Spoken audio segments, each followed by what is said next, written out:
Ecology से ecology environment से कुछ क्वेश्चन कठिन थे। बाकी इन्वायरमेंट ये आपका इकोनॉमी सेक्शन बहुत अच्छा आया था, सिंपल था। एग्रीकल्चर से प्रीवियस ईयर के पैटर्न पे ही था, ज़्यादा नया कुछ नहीं था, ट्रेडिशनल जैसा पेपर आता वैसा ही था। कौन सा मीडियम थे? मीडियम क्या है? इंग्लिश मीडियम है। हार्ड तो नहीं कह सकते, मॉडरेट कह सकते। एक दो क्वेश्चन थे ऐसे जो नहीं पढ़े होंगे लोगों ने, आउट ऑफ बॉक्स थे। एक यूपीएससी का डिमांड क्या है उसके अकॉर्डिंग अगर आप पढ़ाई करते हैं उसके अकॉर्डिंग करते हैं तो आप किसी भी मैगजीन से पढ़ें वो अच्छा ओवरऑल जैसे कि टाइम के अकॉर्डिंग आपने हर क्वेश्चन अटेम्प्ट कर लिया? सारे क्वेश्चन मैंने अटेम्प्ट कर लिए। इससे पहले आपने कोई कितने अटेम्प्ट दिया है? ये मेरा फर्स्ट मेंस है। फर्स्ट में और अटेम्प्ट माने तो तीसरा अटेम्प्ट। अगर आप प्रीवियस ईयर की तुलना में माने तो क्वेश्चन पेपर हार्ड कहा जा सकता है, इजी या मॉडरेट? ये क्वेश्चन अच्छा था, क्वेश्चन पेपर मॉडरेट। सबसे ज़्यादा हार्ड अगर माने तो किस टॉपिक जैसे बायोडाइवर्सिटी, इकोनॉमी, अर्थशास्त्र था, आपका इन्वायरमेंटल इकोलॉजी इन्वायरमेंट से कुछ क्वेश्चन कठिन थे।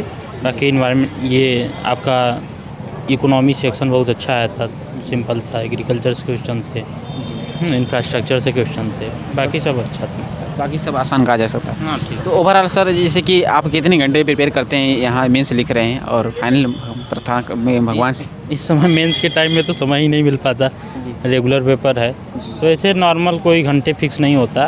क्वांटिटी ऑफ टाइम मैटर नहीं करता, क्वालिटी टाइम मैटर करता है कि आप कितना।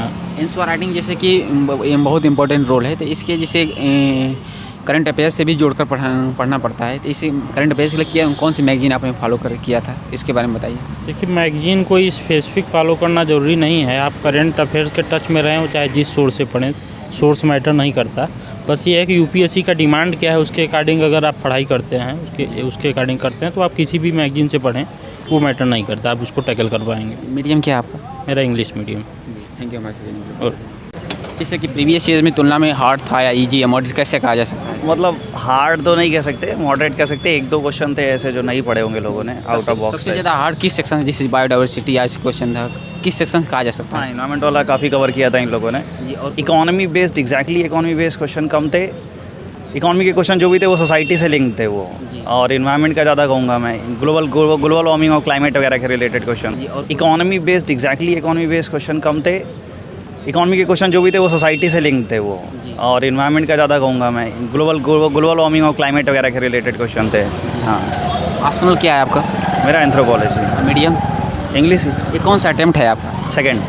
ओवरऑल माने तो जैसे कि मेंस के लिए अपने फिल्म्स निकलने के बाद प्रिपेयर स्टार्ट किया, फिर पहले से ही प्रिपेयर करते थे? नहीं, एक्चुअली मतलब ओवरऑल तो पूरा नहीं प्रिपेयर करा था पहले, लेकिन हाँ मतलब जो पढ़ने वाला होता है ना, सब टास्क हो गया था। 50% कह सकता हूँ पहले था, 50% बाद में। डेली कितने घंटे अपने आप को प्रिपेयर करते थे? वो सब बहुत कम है मेरा उसकी गिनती नहीं कर सकते। वो 4-5 घंटे भी नहीं पढ़ता मैं डेली। 5 घंटे ऑन एन एवरेज। हाँ। न्यू कैंडिडेट सिविल सर्विस की प्रिपरेशन करना चाहते हैं, क्या मैसेज देना चाहते हैं? अब यार मैं एग्जैक्टली सही आदमी हूँ नहीं मैसेज देने के लिए। जब मैं सेलेक्ट हो जाऊँगा तब दूँगा। ऐसे देखो, मतलब जो मुझे यार रियलाइज़ हो रहा है कि बहुत परफेक्शन की तरफ नहीं भागना चाहिए, क्योंकि आंसर आप एनीवेज एवरेज ही लिख पाओगे। टाइम के अकॉर्डिंग जो होता है एवरेज आंसर ही आएंगे। तो मेरा मानना है ना कि जो प्रीलिम से पहले मेंस की तैयारी करो, और परफेक्शन में मत घुसो। जो मुनाल सर भी कहते हैं कि पीएचडी मत करो, सब पढ़ो इतना रहने से कि आपके एवरेज नॉलेज होनी चाहिए, बस दैट्स इट। करंट अफेयर्स के लिए आपने क्या फॉलो किया, कैसे मैगजीन वगैरह उसके बारे में बताइए। पेपर है सिर्फ न्यूज़पेपर। कोई मैगजीन नहीं? थैंक यू रिलेट करके ज़्यादा स्टैटिक से ही आया था जहाँ तक मेरे को लगा। ओवरऑल माने तो जैसे प्रीवियस ईयर्स में क्वेश्चन फॉलो किया था, अभी इस साल हार्ड था?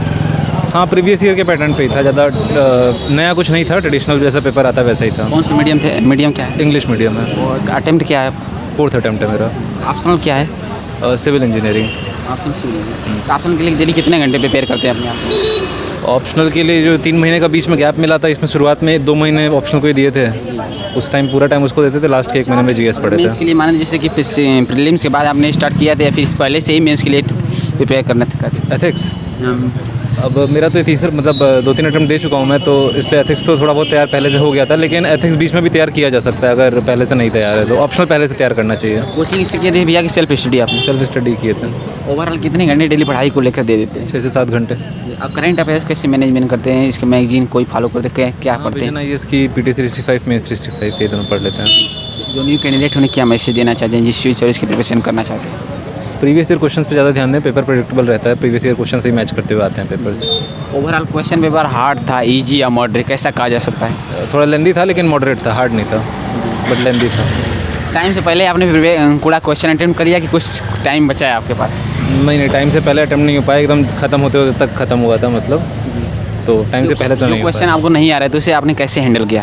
पाया। कुछ बेसिक जितना आइडिया था, कुछ डेफिनेशंस लिखना, कुछ जो बेसिक चीज़ें हो सकती हैं वो सब लिख दिया उसमें, तो काम लाइक कर दिया है। थैंक यू हमारे साथ जुड़ने के लिए।